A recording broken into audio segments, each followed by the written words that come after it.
tiens à faire un coucou chaleureux aussi à Marielle Isfay. J'espère qu'elle nous suit à distance. Elle a dit qu'elle le fera pour quelques interventions. Donc la communication s'intitule Analyse des discours sur l'appropriation de la langue française chez les écrivains algériens. Donc je rectifie par rapport à l'intitulé qui est sur le programme. Il y a une petite redondance, mais c'était trop tard pour la corriger. Alors c'est un projet en cours. Il y a eu beaucoup de travaux en littérature, notamment sur le rapport des écrivains nord-africains à la langue française, mais je pense qu'il y a eu peu de travaux en sociolinguistique et en analyse du discours sur ce rapport à la question linguistique. Il y en a eu en Afrique, ou sur les écrivains francophones africains. Je pense aux travaux de notre collègue Galasso sur le sentiment linguistique. Et je pense qu'il est important aujourd'hui de commencer un travail dans ce sens et essayer d'analyser non seulement les pratiques linguistiques des auteurs francophones algériens, mais aussi de s'intéresser aux discours qu'ils produisent sur le français, que ce soit des discours médiatiques produits dans les médias, ou bien des discours de fiction aussi. Et peut-être qu'on peut catégoriser les deux discours comme étant des discours produits dans des cadres médiatiques, d'interviews journalistiques, et des discours produits par les personnages de ces écrivains dans leurs romans, etc. Alors, je commencerai donc par essayer de voir quels sont les concepts qu'on pourrait mobiliser d'un point de vue sociolinguistique pour analyser ces attitudes à l'égard des langues. Donc, nous avons la complexité de l'imaginaire linguistique, le sentiment linguistique, la surconscience linguistique également. Et je rappelle ici que c'est une très vieille histoire chez les écrivains ou l'élite nord-africaine. On va voir quelques exemples d'anciens ou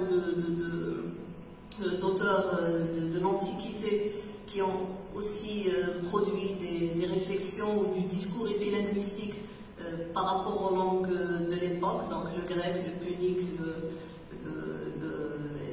et le latin, juste pour montrer que cette complexité date de plusieurs siècles. Je parlerai aussi de l'appropriation complexe du français appréhendé du point de vue de la sociolinguistique et de l'analyse du discours, les phénomènes sociolinguistiques saisis à travers les discours médiatiques ou de fiction, comme je l'ai dit tout à l'heure, pour parler ensuite de la linguistique et du néocolonialisme, et peut-être aussi de l'analyse du discours et du néo-orientalisme. Nous sommes aujourd'hui dans des attitudes néocolonialistes, mais aussi dans un discours néo-orientaliste qui peut aussi participer de la stigmatisation de la langue. Donc des discours sur la civilisation, on va dire, occidentale, mais qui va aussi impacter les représentations sur les langues et les discours officiels parfois sur les langues. Alors, je commence par donc, le premier point, les discours épilinguistiques produits par les écrivains algériens issus de différentes générations. Donc, j'ai hésité entre choisir des écrivains des années 50, 60 et des écrivains contemporains. Après, j'avais remarqué que tout a été dit, donc par Khatib Yassine, par Malik Haddad, par Nassir Jebal, etc.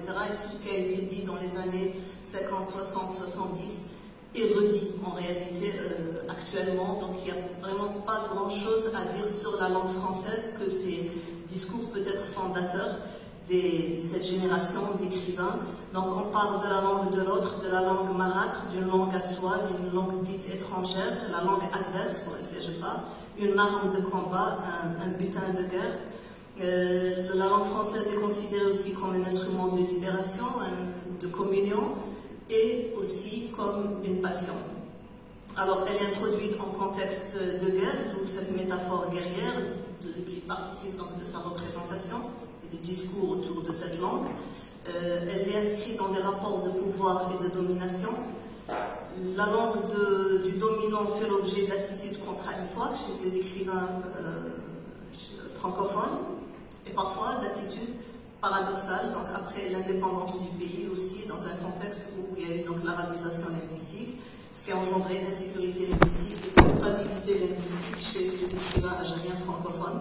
Donc, à travers leurs discours, leur correspondance dans des entretiens accordés à des médias, et ces écrivains ont à chaque fois dû justifier leur position, leur choix, leur utilisation de la langue française, langue glottophage, qui a été utilisée, promue au détriment des langues premières. On voit ça aussi chez Assia Jebal, par exemple. On va voir aussi que l'expression des imaginaires linguistiques de ces auteurs va permettre d'observer différentes attitudes ambivalentes et non paradoxales à la langue étrangère, ça je l'ai déjà dit. Voilà, et qu'on va voir donc du néocolonialisme et du néo-orientalisme, on parlerait d'une façon plus détaillée à la fin.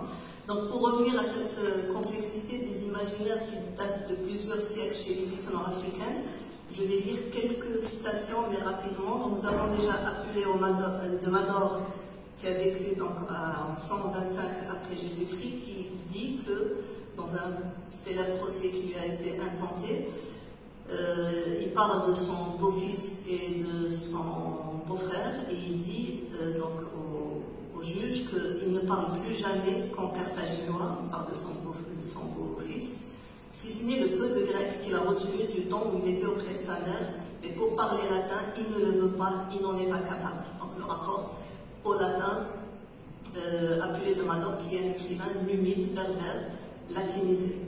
Alors, Fronton aussi, auteur numide, berbère, s'adressant à Marc Aurèle, lui écrivant en grec, il dit « Si quelques mots de ma lettre t'a semblé impropre, barbare, peu décent, peu attique, ne fais attention, je t'en prie, qu'à la valeur du mot en lui-même, car tu sais que je m'attache qu'aux mots en eux-mêmes et non au dialecte. » Une autre citation de Fronton aussi. « J'ai écrit une lettre à ta mère et vois mon impudence, une lettre en grec.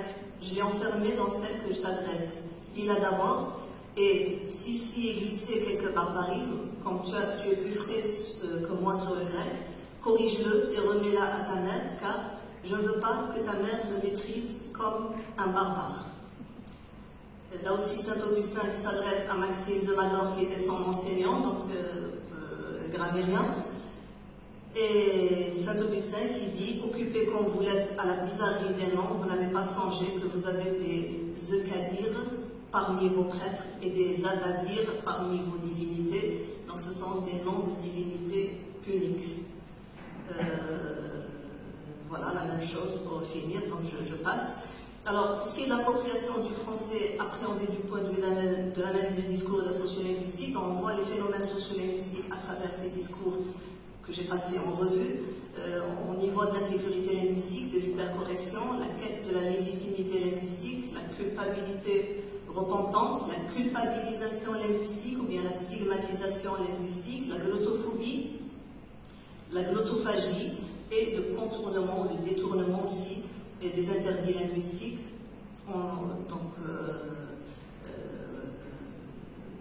qui justifient l'usage du français ou le recours au français.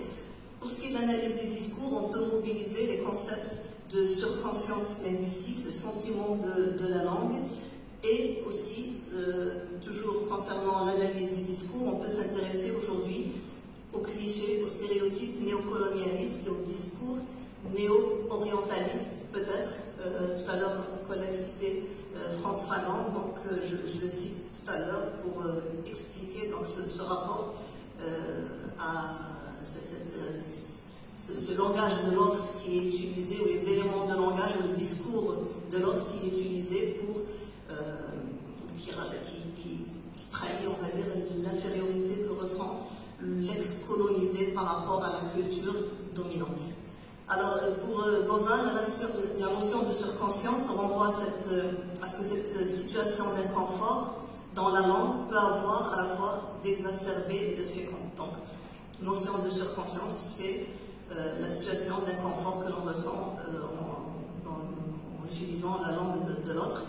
Le sentiment de la langue, c'est en somme un sentiment de malaise et de mal-être dans sa peau linguistique. Inconfort, doute, soupçon, décalage, tourment, intranquillité. Alors si vous voulez, sur le plan de l'écriture, des pratiques linguistiques ou du point de vue de la sociolinguistique, Donc on a donc des traces dans l'écriture, des marques linguistiques qu'appelle Galasso, donc l'hétérolinguisme, et Khatebi, l'entre-deux langues. Et sur le plan du discours, on a du métadiscours, donc sur la langue, mais un dialogisme aussi, qui s'explique par la présence ou la production de deux discours, un discours à l'égard du français qui est paradoxal, donc un discours, si vous voulez, positif, un autre négatif ou stigmatisant à l'égard de la langue. Pour ce qui est de l'insécurité, par exemple, là je cite Frantz Fanon dans Le Noir et le langage, donc un chapitre dans Peau noire et masque blanc. Il dit oui, il faut que je surveille mon élocution, ça c'est le martiniquais, car c'est un peu à travers elle qu'on me jugera. On dira de moi avec beaucoup de mépris, il ne sait même pas parler le français. Pour Pierre Amrouche, fils de Jean Amrouche aussi, interrogé par un journaliste sur le rapport qu'avait son père à la langue française, il va écrire « Je crois qu'il mettait autant de soin à exprimer sa pensée par le verbe en français qu'il mettait de soin à se mettre en valeur, à montrer son élégance. Les deux conjugués avaient certainement le don d'exaspérer beaucoup de gens et surtout d'exaspérer les colons et tous les petits blancs qui disaient « Mais qu'est-ce que c'est que ce métèque qui veut nous donner des leçons aussi bien dans le port du tweed et de la cravate que dans l'usage de l'imparfait du subjonctif ?» Donc des hypercorrections. Voilà. Il disait aussi, il parlait un français que seuls les étrangers peuvent parler. Les Français ne pratiquent pas cette perfection du français. En utilisant toutes les possibilités de vocabulaire, de la syntaxe, ils en sont bien incapables. Et aujourd'hui, plus qu'hier, pourtant, les gens parlaient mieux. Lui, il met un point d'honneur à être le meilleur, et ça aussi, ça agace. Alors, pour ce qui est de la culpabilité linguistique, mais je ne vais vous lire que les passages surlignés, Khatib Yassine aussi parlait de ce rapport que lui inculquait son père par rapport au français. Donc, il lui disait, la langue française domine, il te faudra la dominer et laisser en arrière tout ce que nous t'avons inculqué dans ta plus tendre enfance. Mais une fois passé maître dans la langue française, tu pourras sans danger revenir avec nous à ton point de départ. Et il parle de cette déchirure du français langue glottophage aussi, donc les langues maternelles refoulées peut-être au détriment du français. Il va écrire ces phrases poignantes, cette seconde rupture du lien ombilical, cet exil intérieur qui ne rapprochait plus l'écolier de sa mère que pour les arracher chaque fois un peu plus au murmure du son, au frémissement réprobateur d'une langue bannie, secrètement d'un même accord, aussitôt brisé que conclu. Ainsi avais-je perdu à la fois ma mère et son langage. Les seuls trésors inaliénables et pourtant aliénés. Alors, Assia Gebra va dire aussi dans le même sens, donc du français langue glottophage par rapport aux langues premières, le français, au bénéfice de laquelle avait été exclu autrefois des écoles et des lieux publics, l'arabe et le berbère. C'est le contraire de ce qu'on disait dans un atelier ce matin par rapport à la promotion des langues premières à l'école coloniale. Citation aussi de Assia Gebra qui dit « Mon français doublé par le velours, mais aussi les épines des langues autrefois occultées, cicatrisera peut-être mes blessures mémorielles. » Et nous avons donc l'exemple de Malik Haddad, on parle de suicide littéraire, du fait qu'il a arrêté d'écrire en français parce qu'il avait un sentiment de culpabilité très intense par rapport à son usage du français. Il dit donc que la langue française c'était son exil et il avait donc commis ce suicide littéraire en arrêtant carrément d'écrire, de produire, d'écrire des romans. Alors, le français est utilisé aussi pour le contournement des interdits, des tabous. Donc, on a Achille Bougelin qui disait qu'il ne pouvait pas parler mais ça, c'est dans les années 70, hein, de la religion, du sexe, de la politique, ce qui a changé de nos jours, même si certains prétendent le contraire. Et il dit aussi que j'ai été victime de la censure et de la répression politique. Alors, Melika Moukaddam, pour elle, peut-être que parce que c'est aussi une écrivaine femme, elle dit que le français va l'aider à prendre ses distances avec la langue fusionnelle de la mère, et ça lui a permis de faire tomber les tabous et d'avoir accès au langage critique. Assia Jebbar, dans un entretien, dans un documentaire que vous pouvez trouver sur YouTube, elle dit que la langue française me servait à penser, à vivre d'une certaine façon, à être d'or. Je n'arrive pas à dire des mots d'amour dans cette langue, comme si en réalité tout le langage, toute la communication sentimentale, affective, intime, retourne à la langue de l'enfance, et dans mon cas particulier, à la langue de la mère. Donc là aussi, il y a un univers, l'imaginaire linguistique extraordinaire chez Assia Jebbar qui parle du parler citadin de Chechel. Donc c'est pas de l'arabe algérien tel qu'il est parlé un peu partout dans le centre. C'est un parler propre aux citadins, c'est-à-dire aux descendants d'Andalous et de Turcs qui vivent dans la région de Chechel. Donc elle consacre des pages magnifiques dans l'amour, la fantasia à cette question des langues. Alors, pour finir, peut-être néocolonialisme et néo-orientalisme, vous avez Frantz Fanon d'un côté, Edouard Saïd de l'autre, qui a beaucoup parlé de l'orientalisme. Donc, écrire dans la langue de l'autre, ce n'est plus ça peut-être le problème aujourd'hui, mais c'est s'exprimer dans le discours de l'autre qui pose le plus problème. Alors, Frantz Fanon écrira « Tout peuple colonisé », c'est-à-dire tout peuple au sein duquel a pris naissance un complexe d'infériorité, du fait de la mise au tombeau de l'originalité culturelle locale, se situe vis-à-vis du langage de la nation civilisatrice, du discours, c'est-à-dire de la culture métropolitaine. Le colonisé se sera d'autant plus échappé de sa brousse qu'il aura fait siennes les valeurs culturelles de la métropole. C'est valable pour la Martinique, c'est valable pour l'Afrique du Nord également. Et Edouard Saïd qui parle de l'orientalisme et qui le définit comme une espèce d'écriture, de vision et d'étude révélée des orientalisés dominés par des impératifs. Et donc c'est l'orientalisme, ce n'est pas l'orientalisme naïf, on va dire, des écrivains du 19e siècle, mais c'est un orientalisme qui est utilisé dans les discours politiques pour légitimer des situations de domination, comme c'est aujourd'hui le cas au Moyen-Orient, et comme ça a été le cas depuis les années 50, donc pour légitimer depuis le 19e siècle, pour légitimer toutes les dominations, toutes les entreprises de colonisation, aussi. Donc il dit aussi que c'est un système d'occasion, l'orientalisme c'est un système d'occasion d'affirmer des choses sur l'Orient, donc avec tous les clichés, les stéréotypes qui vont avec. Donc je m'interroge aujourd'hui sur ce discours néo-orientaliste qui relève d'une énonciation littéraire, mais une énonciation médiatique, donc produite par des écrivains francophones. C'est une énonciation qui intervient dans un contexte médiatique, donc il y a une réception aussi de ce discours, notamment dans les pays occidentaux, on pense à la France. Hein. Et puis, aujourd'hui, ce sont des discours qui sont produits par des chroniqueurs critiques, pas par des spécialistes, pas par des linguistes, pas par des intellectuels. On assiste à une fabrique de l'intellectuel francophone indigène, peut-être, d'accord, qui reprennent ces discours orientalistes, qui font du tort aussi à la langue française par la même occasion, et qui sont dans la reproduction des rapports de pouvoir et de domination. J'esquisse ces quelques idées, c'est un projet en cours, c'est pour ça que je ne vais pas conclure, c'est un projet à structurer, et je vous remercie beaucoup de votre attention.